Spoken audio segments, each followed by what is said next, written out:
Hi, I'm Kevin Rambusk, Sheriff of Collier County. In 2010, the Collier County Sheriff's Office received 480,255 calls for service. 129,240 of those calls were made through our 911 system. That's an average of 355 911 calls per day.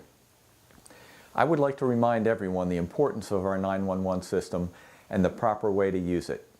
This DVD will provide you with the proper techniques and information so you are better prepared in case you need to dial 911.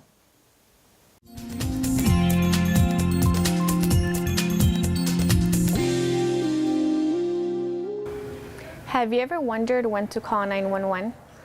Is the person hurt or in danger? Do you need the police, fire, or medical assistance? Since 911 is for emergencies only, if you are uncertain of whether to call 911 or not, go ahead and call 911. Emergency call takers can determine if you need an emergency response and can route responders to the correct location.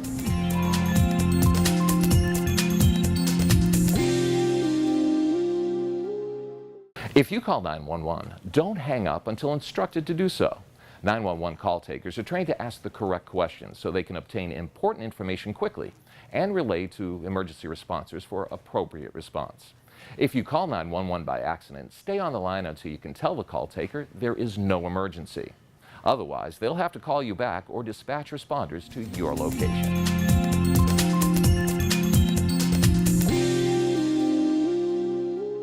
When calling 911, do your best to stay calm and answer all questions. Staying calm when calling 911 can be one of the most difficult but most important things you can do when calling 911. It is very important to stay as calm as possible and answer all the questions call taker asks. These questions, no matter how irrelevant they seem, are important in helping the first responders to you as fast as possible.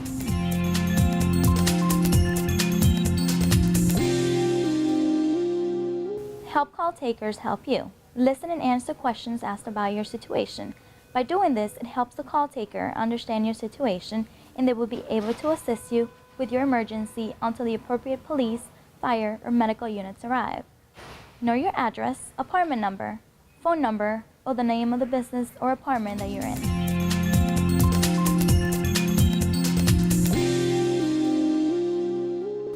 The wireless caller must be aware that the 911 center that answers the call may not be the 911 center that services the area the wireless caller is calling from.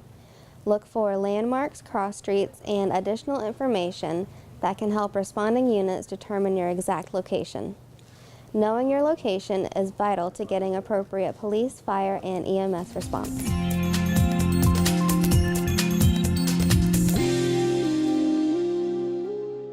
It is very important that you post your address clearly and prominently at the entrance of your driveway as well as on your house.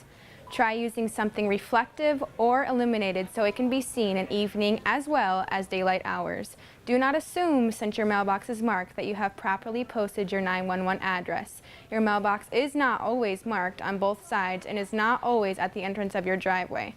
Posting your address clearly and in several places will alleviate any confusion as to whether emergency responders have the correct location.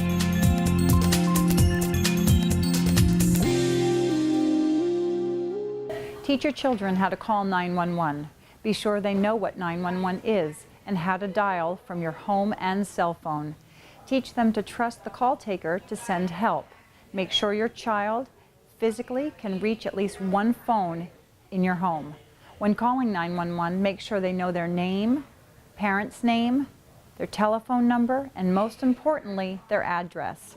Teach them to answer all questions asked by the call takers and to stay on the phone until instructed to hang up.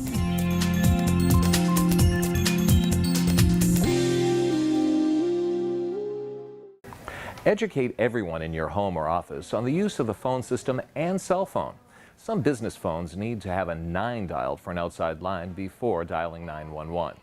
Teach your children how to use your phone system prior to the need arising. A cordless phone can be advantageous in an emergency, but also has its limitations. You can take the phone to the patient to check for vital signs and administer first aid. Some cordless phones will not work during an electrical outage, so you may want to consider keeping a secondary phone that is hardwired. Having multiple people in an emergency also can help. One person can stay with the patient and update the call taker while another goes outside to flag down emergency responders. Only a small amount of information is needed before units are dispatched. We will ask your address, apartment number, name of your apartment or housing development, a phone number, and exactly what happened so we know what units will be needed to assist you. Emergency responders will then respond, and we will continue to ask questions to update emergency responders and aid you in instructions for patient care.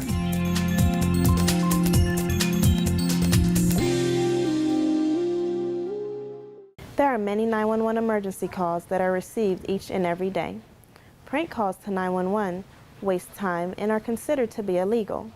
Be sure all members of your household are aware that prank or harassing phone calls will be dealt with by local law enforcement agencies.